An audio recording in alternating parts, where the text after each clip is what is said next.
सीधे आपको उत्तर प्रदेश के ग्रेटर नोएडा लिए चलते हैं। इस वक्त मुख्यमंत्री योगी आदित्यनाथ बोल रहे हैं।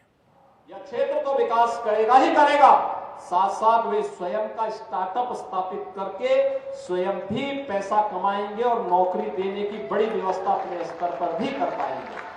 बहनों और भाइयों, आज के इस अवसर पर मैं आप सबसे इस बारे में कहना चाहूंगा। आज उत्तर प्रदेश प्रधानमंत्री मोदी जी के नेतृत्व में निवेश के बेहतरीन गंतव्य के रूप में आगे बढ़ा है। आज हर एक क्षेत्र में उत्तर प्रदेश नंबर 1 पर है। आज पहचान का संकट नहीं है, आज उत्तर प्रदेश में सुरक्षा का संकट नहीं है। 66 करोड़ 30 लाख लोग कुंभ में आए, एक भी छेड़छाड़ की घटना नहीं, एक भी लूटपाट की घटना नहीं, एक भी अपहरण की घटना नहीं, एक भी कोई ऐसी घटना नहीं जिसके बारे में देश और दुनिया से आने वाले लोगों को यह लगता होगा कि उत्तर प्रदेश में खतरा है। अब तो हर व्यक्ति जो कुंभ में आया, महाकुंभ के आयोजन में भागीदार बना, वो कह रहा भाई इतना अच्छा उत्तर प्रदेश, और इसीलिए तो यहाँ भगवान राम ने जन्म लिया होगा, इसलिए कृष्ण कन्हैया ने मथुरा में जन्म लिया होगा, अपनी लीला रचाई होगी, इसीलिए माँ गंगा भी अपना आशीर्वाद और माँ यमुना भी अपना सर्वाधिक आशीर्वाद इस उत्तर प्रदेश पर बरसाती है। और जब माँ गंगा और माँ यमुना आ चुकी है, भगवान राम, भगवान कृष्ण और भगवान महादेव, देवादिदेव महादेव, भगवान विश्वनाथ की पावन धरा यूपी है, तो महालक्ष्मी का भी आशीर्वाद कहां रहने से कहां आप चौंकने वाले हैं। ये निवेश इस दिशा में और ये विकास के कार्य इस दिशा में आगे बढ़ रहे हैं। मैं आज के इस अवसर पर आप सबको इन विकास की परियोजनाओं के लिए भी हृदय से बधाई देता हूं। कुछ ही दिनों के बाद हम लोग आने वाले हैं, यहां पे बहुत सारे बड़े बड़े कार्य हुए हैं। जैसे देश का सबसे बड़ा एयरपोर्ट जेवर में बनने को लगभग तैयार है, अभी बहुत यानी ट्रायल वहां हो चुका है, लेकिन बहुत जल्दी हम उसका उद्घाटन के लिए अपने प्रधानमंत्री जी को आमंत्रित करने जा रहे हैं। और अब तो फिल्मों में शूटिंग किसी को करनी हो तो मुंबई नहीं, अब तो यहीं पे फिल्म सिटी हम लोग बना रहे हैं। यमुना अथॉरिटी में ये बन गई है। आप में से जो भी इसके इच्छुक हो तो अभी से ट्रेनिंग ले लो, क्योंकि सुविधा यहीं पे देने जा रहे हैं। यहां पर मेडिकल डिवाइस पार्क भी बन रहा है, अपैरल पार्क भी बन रहा है, टॉय पार्क भी बन रहा है, और विकास के एक नए युग में अब गौतम बुद्ध नगर जनपद प्रवेश कर चुका है। जितना देश का मोबाइल मैन्युफैक्चरिंग है, उसका 65 से 70% आपके जनपद में उत्पादन हो रहा है। इलेक्ट्रॉनिक मैन्युफैक्चरिंग के कंपोनेंट देश के अंदर 55 से 60% आपके गौतम बुद्ध नगर जनपद में हो रहे हैं।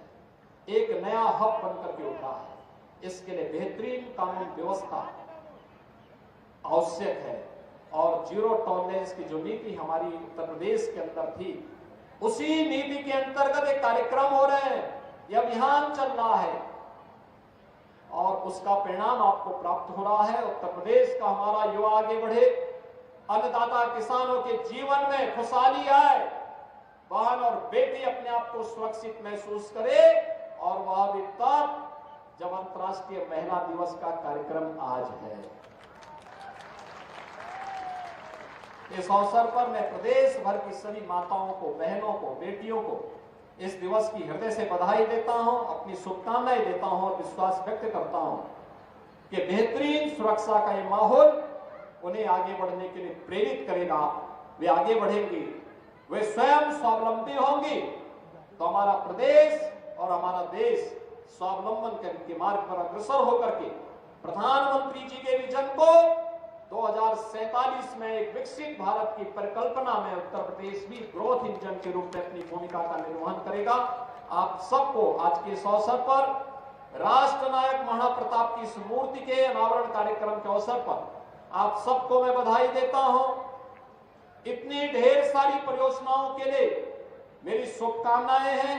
जिन उद्यमियों को उनके उद्योग लगने के फलस्वरूप इंसेंटिव मिला है, उनका भी मैं हृदय से बधाई देते हुए उम्मीद करता हूं कि अगली बार इससे ज्यादा निवेश उनका यूपी में आएगा, और यूपी के लिए वे विकास के इस अभियान को आगे बढ़ा करके नए रोजगार का सृजन करेंगे, और उत्तर प्रदेश का हमारा यह युवा देश के विकास में अपना योगदान देते हुए उत्तर प्रदेश को और देश को आत्मनिर्भर बनाने की दिशा में कदम उठाएगा। आप सबको होली की मंगल में शुभकामनाएं। धन्यवाद। जय हिंद। जय जय श्री राम।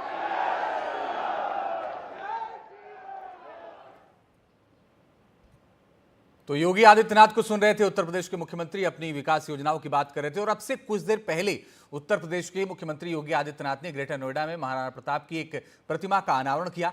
इस अवसर पर बोलते हुए उन्होंने कहा कि महाराणा प्रताप ने अपने साहस से मिसाल कायम की और अपना जीवन तक जन्मभूमि के लिए बलिदान कर दिया।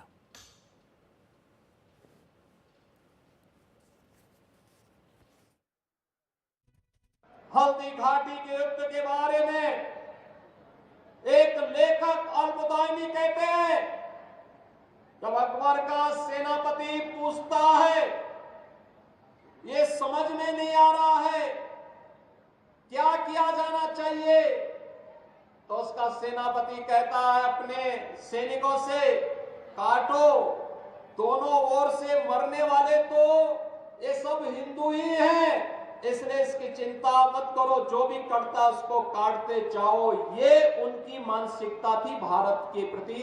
अकबर रहा हो या फिर औरंगजेब रहा हो। और इसीलिए बहनों भाइयों मैं आपसे कहने के लिए आया हूं, राष्ट्र नायक की श्रेणी में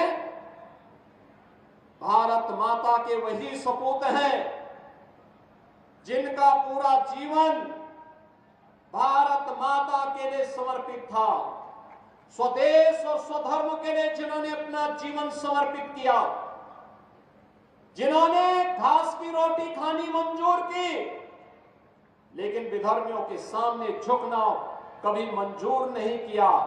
उन राष्ट्र नायकों में महाराणा प्रताप का नाम आता है।